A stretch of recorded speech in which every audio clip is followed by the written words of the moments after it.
A hotel owner's blissful marriage becomes a living hell after becoming obsessively convinced of his wife's infidelity. After working for 15 years in a lakeside hotel, Paul Prieur purchases the establishment with his savings and borrowed money, making him the new owner. During the inn's construction, the businessman meets his friend Marine, who matches him up with the beautiful Nelly. The hotel owner then shows them the place and reveals that he will make one of the rooms his apartment. Nelly and Paul's connection blossoms, and Marine gives them space to spend time together. Before long, the couple falls deeply in love, ties the knot, and welcomes their son, Vincent. Happily married, the hotel owner also employs his wife as an administrator and waitress at their successful inn. One night, as the mother tends to their crying son, the hotel manager experiences a heavy feeling in his chest and goes to the living area. In front of the mirror, he talks about his recent difficulty sleeping. Opening up to his concerned wife, she offers him a sleeping capsule to aid in getting some rest. The following day, Paul greets the lovely elderly couple, Mr. and Mrs. Vernon, who are pleased with their stay and the view from their room. He offers them to return next season, assuring them a good area. Then the hotel owner joins his wife and son, reminding them they're late for school. Once Nelly and Vincent depart, the hotel owner remains seated, observing the old married couple from a distance who seems sincerely in love. Days later, Dr. Arnoux visits Paul's son and explains that the child has tonsillitis. After receiving the prescription, the wife asks her husband to fetch the medicine for their child. At the hotel's ground floor, the owner inquires if Clotilde checked the mail. Confused, the businessman asks why Nelly didn't do it since it was her task. In response, the concierge explains that his wife was at the beach, leaving him confused. Before leaving with Dr. Arnoux to pick up Vincent's medicine, Paul greets his friend Marine, who arrives with the senior lover and the muscular guest Martineau. The woman then asks Julien, the waiter, for 2 drinks. The guests express their desire to invite Nelly for water skiing, but Paul advises them to choose another time since his wife's working inside. However, the handsome lodger suddenly chimes in, mentioning that Nelly had already water skied with them that morning. This revelation confirms the receptionist's claim that the hotel owner's wife was at the beach earlier. On their way to get Vincent's medicine, Paul asks Arnoux if his son is okay, prompting the doctor to reassure the concerned dad. Soon after, the professional brings up the hotel owner's drinking habit, and the proprietor justifies it as part of the job. Concerned, the physician asks him if he has problems, but the businessman denies having any. While passing by their competitor's hotel, Paul remarks on his years building a successful business, only to see a newly constructed establishment lure away his customers. Upon returning to the inn with Vincent's medicine, Paul greets the filmmaker guest Duchamel, who has been busy taking home videos. Shortly after, the manager approaches Clotilde, who informs him about the mayor's weekend booking. When the businessman inquires the concierge about Nelly's awareness of the mayor's booking, she informs him that she couldn't find his wife. When he points out that his spouse is with their son, the clerk corrects him, stating that someone else has fed their child. After learning about this, Paul takes his son's medicine and goes upstairs. But along the way, he gets distracted by clicking sounds and flashing lights in the dark lounge, prompting him to check it out. Upon opening the door, the hotel owner sees Martineau with Nelly. His wife then explains that they were looking at the guests' photos through a projector, which is why the lights are dim. The businessman then reminds his wife to attend to the hotel guests in the cafeteria since it's almost dinner time. Ignoring his spouse's explanation, the jealous husband goes outside for fresh air and stands at the end of the lake bridge. Tears stream down his face as he reassures himself that his partner is innocent and didn't cheat on him. Afterward, Paul returns to the hotel and observes his wife serving the guests in the cafeteria. When the waitress notices her husband's troubled expression, she asks him if something is wrong. However, he lies, telling her that he's just tired. The following day, Nelly returns with many shopping bags, accompanied by Duchamel. The filmmaker gives Vincent a lollipop and Nelly a shopping gift in the lobby. Witnessing this, Paul immediately feels uneasy, but the wife reassures him that the senior guest is just a gentleman. Later, as his wife bathes their son, Paul suddenly interrogates her about mingling with other customers. Because of this, the woman realizes that her husband is jealous. She immediately hugs him, taking his jealousy as a sign of his love for her.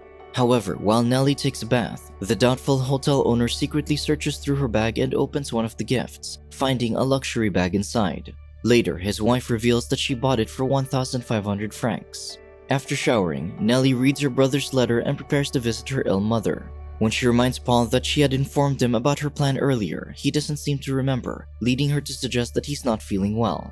Shortly after Nelly leaves on the bus, the paranoid husband retrieves the luxury bag's box from the trash and contacts the number provided to confirm the actual price, which was 4,000 francs. Realizing his wife lied to him, the doubtful Paul follows her to town to verify if she's genuinely visiting her mom. To his dismay, he spots her dropping by Marine's boutique and showing her friend the bag and letter. Afterward, he sees her walking toward Martineau's garage, and his doubt intensifies as he notices the muscular guest driving in the same direction. To calm himself, he visits Nelly's mom to confirm if his wife is there. However, upon ringing the doorbell, a passerby informs him that the homeowner is out giving piano lessons. From a restaurant across the street, Nelly, who has been waiting for her mom, calls Paul. When she questions him about why he is in the area, the husband lies, claiming he was just heading to the bank. However, she believes that he is following her. Upon returning to the hotel, the suspicious Paul imagines his partner secretly meeting Martineau, and the man drops her off at her mother's house. When the businessman asks his wife to read her brother's letter to him, she opens her bag and realizes that she left it in her mother's mailbox. Upon hearing this, Paul becomes assertive, mentioning that she always has an excuse and pointing out that she lied about the bag's price, as it was 4,000 francs, not 1,500. In response, the guilty Nelly admits she won the money through gambling. She explains that she lied about it because she played with Marine, who her husband dislikes. When he asks where they gambled, she points to a nearby cafe. The next day, the distrustful hotel owner visits the cafe and discovers it is closed until Thursday. Afterward, he glances at the river from a distance and follows a motorbike, suspecting that the woman water skiing is Nelly. After the water vehicle stops at the riverside, he spots his wife with Martineau.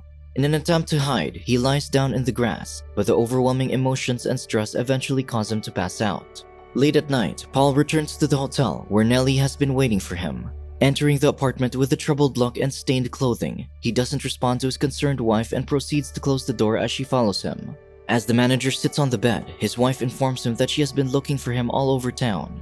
Relieved, she wipes her husband's face. However, he confronts her about being with Martineau by the river, accusing them of going to the island to have a picnic date. Nelly then admits that she went to the island to rest. However, hurt by the accusation of her infidelity, she points out that her husband doesn't love her anymore for not trusting her. However, tearful Paul asserts he loves her because he returned for her. Afterward, the couple reconciles and passionately embraces each other, leading to an intimate moment. In the following days, the couple works on rekindling their relationship. They spend more quality time together, riding a pedal boat and enjoying a picnic date. As a romantic gesture, the hotel owner gifts his wife a gold bracelet. To further reassure her husband, the wife informs him that she called Martineau and asked him not to return to the hotel. Upon hearing this, Paul gets angry about what she did, fearing that others may gossip about it. His reaction upsets Nelly, and she wants to remove the gifted bracelet. Realizing the impact of his response, the overwhelmed man reconciles with his partner, apologizing for his reaction. That night, the hotel guests and staff assemble in the lounge to watch Duchamel's home video presentation. While watching, the hotel owner starts breathing heavily upon seeing a clip of Martineau and Nelly together in the river. His distress intensifies as he pieces everything and imagines his wife had intimate moments with the muscular guest. The paranoid husband deludes himself, thinking that his wife asked the other man to secretly meet elsewhere in town, specifically in a hidden room inside Marine's boutique. Because of this, the businessman breaks down in the middle of the viewing and demands to stop it. Everyone is shocked as Nelly attends to her anxious husband. However, he slaps her as he goes upstairs, with all the guests and staff witnessing the scene.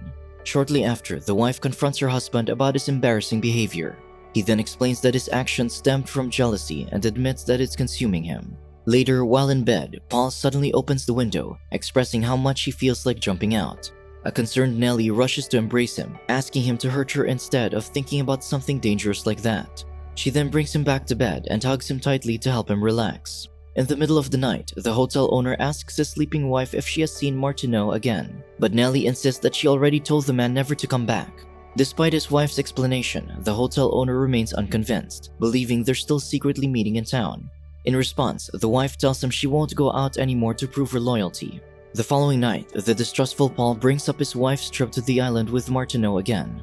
Despite Nelly's insistence that she only rested there, he doesn't believe her and becomes aggressive, pushing her against the door. Frustrated with the hotel owner's accusations, the wife claims he slept with the guest just to end the conversation. With tears in her eyes, she storms to the bathroom and locks the door. Realizing the severity of his actions, Paul apologizes to her, leading to their reconciliation. The next day, the wife appears tired as she serves the hotel guests. Shortly after her duty, she asks her husband for a favor to bring their son to her mother's place, since he prohibited her from going to town. Later, Nelly walks into the hotel garden and lights her cigar with the guest's stick. Seeing this from the window, Paul approaches his wife, who starts complaining about feeling restricted in her life.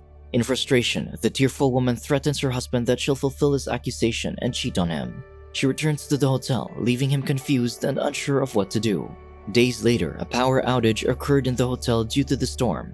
As he inspects the establishment, the paranoid businessman looks at the lounge door and opens it, hoping to find his wife. However, upon entering, he sees his son with Duchamel, and neither knows where Nelly is. Paul then heads upstairs and spots his spouse in the hallway, handing out lighted candles to the guests. When he sees her enter one of the room's doors, he confronts her about it, but his wife explains that the guest is in bed and asks her to join, triggering his jealousy once again. While going downstairs, Nelly uses her candle to light a guest's cigar, which makes the hotel owner uncomfortable. Shortly after, he tells his wife that she has wax on her dress, causing her to suspect that she might have gotten it while she was in the cellar. Later, while they're having dinner, Paul asks his wife about her reason for being in the cellar. She explains that she was checking the fuses, but the hotel owner is confused because he knows Julian already did that. This information makes him imagine that the waiter and his wife might spend intimate time together. Realizing this, the hotel owner leaves the room. As he heads upstairs, a guest informs him about a ceiling leak on his way, so he goes to the attic to address the issue. Upon entering the area, he closes the top window and finds his wife's gold bracelet on the floor. Seeing this, he starts thinking that his partner flirts with all the male guests of the hotel and brings them to the place.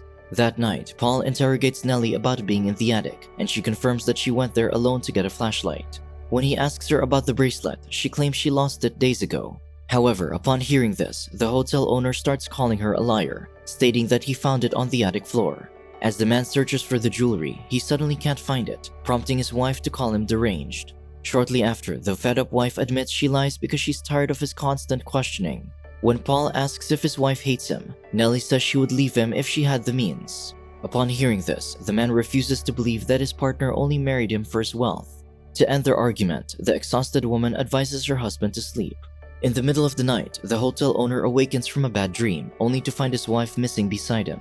When he doesn't see her in their son's room, the paranoid hotel owner goes to Duchamel's room and accuses the filmmaker of being involved with his wife. Because of this, the innocent guest gets upset and declares that he'll leave the next day and never stay in the hotel again. Upon returning to his room, Paul finds his wife, who has been looking for him. When he asks her where she has been, she informs him that she heard the cat and let it in. However, the paranoid man accuses her of spending time with Duchamel. Out of rage, the man pushes his spouse against the wall and takes advantage of her. As she begs him to stop, a voice in his head tells him not to give in to her pleading. As a result, a traumatized Nelly goes to Dr. Arnoux the following day for an examination. Upon seeing his wife's note, Paul confronts the doctor, threatening to arrest him for conspiracy. However, the doctor stays calm, explaining that he had to check the woman because she was hurt. However, the paranoid man refuses to believe the physician and accuses him of being involved with his spouse. He then explains that his wife is lying to everybody and has been intimate with all the hotel guests. Upon hearing Paul's concerns, the doctor sides with him and recognizes the need for professional intervention. The doctor calls the clinic to schedule an appointment for him and his wife to see a psychiatrist the following day. That night, in their bedroom, Nelly sets the alarm for tomorrow morning. Suddenly, the hotel owner touches her face, saying he forgives her. He offers to restart the relationship, but warns her that he will take drastic measures if she cheats on him again. The trembling woman then nods and asks for sedatives to help her sleep. After giving her the capsule, he believes Arnoux advised his wife not to upset him. However, his wife denies seeing the physician, explaining that she was in the room the whole afternoon. When he suspects Nelly called the doctor, his wife denies the accusation and suggests he should wake up and ask Clotilde about it. However, when she attempts to open the door, she realizes that her husband has locked it. The devastated Nelly then begs him to open the door so she can check on their sick son. Before entering Von Schan's room, she requests her husband to hand over the keys, threatening that she'll scream for help if he doesn't comply. The man then gives in to the request and heads back to the bedroom. As he waits for her to return, he puts 2 new sedatives on the end table beside the glass of water. Upon her return, Paul requests the keys from Nelly to relock the door. While pleading with her husband, Nelly notices the capsules and unknowingly consumes them again, forgetting she had already done so earlier. As the devastated wife refuses to return the keys, her paranoid spouse threatens to sleep in front of the door. Despite this, she eagerly anticipates tomorrow's appointment. However, the businessman rejects the idea, insisting she doesn't need to attend the meeting. The deranged man boldly claims that his wife doesn't require a clinic for her illness, sarcastically suggesting she won't be able to flirt with doctors there. Suddenly, she reaches for the phone to call Arnu, but Paul intervenes and stops her. Paul then accuses her of using the clinic to cheat on him again, but she insists he won't be fooled this time. He shakes her and looks for the key, prompting her to direct him under the hall statue. After retrieving the key, the unstable businessman locks the bedroom door and finds his wife asleep. After drinking liquor, he hides the door opener under the carpet and puts the fallen phone back on the end table. Afterward, Paul heads to the bathroom and notices an ambulance arriving through the window. Audible hallucinations begin, and he hears his wife's voice calling for the medical team, intending to let them in once he falls asleep. As a result, the mentally unstable man decides to tie his sleeping wife to the bed. Opening the curtains, he observes 2 medical staff members exiting a car. The sound of someone knocking on the door startles him, leading him to move the table. Shortly after, he looks through the window again, but surprisingly doesn't see anyone outside. Confusion about his reality overwhelms him, and he suddenly loses consciousness, collapsing to the ground and injuring a part of his face. Upon regaining consciousness, Paul unties his wife, assuring her that it's already morning. Believing she is unwell, he offers to drive her to their appointment. He prepares her bath and then applies shaving cream to her face. Upon seeing this, Nelly laughs fondly, reminiscing about the way her husband used to look when his jealousy didn't consume him. The hotel owner kindly reassures her that he is feeling well and that they can begin anew, sparking hope in his wife's heart. However, while he uses the razor to shave, he sees his wife cheating on him with the hotel guests, leading him to end her life. Suddenly, the man snaps back to reality, seeing himself in the mirror with blood on his face. As he returns to the bedroom, Paul notices his wife still tied to the bed, realizing he hadn't untied her earlier. Realizing the inconsistency of the events, the confused man steps outside and begins questioning himself. He remembers they were supposed to be heading to their clinic appointment, but is perplexed about why they are still at the hotel. Facing the glass, he becomes concerned about his memories and urges himself to organize his thoughts. Subscribe to watch more videos like this, turn on notifications and leave a like to help the channel out. Thank you for watching.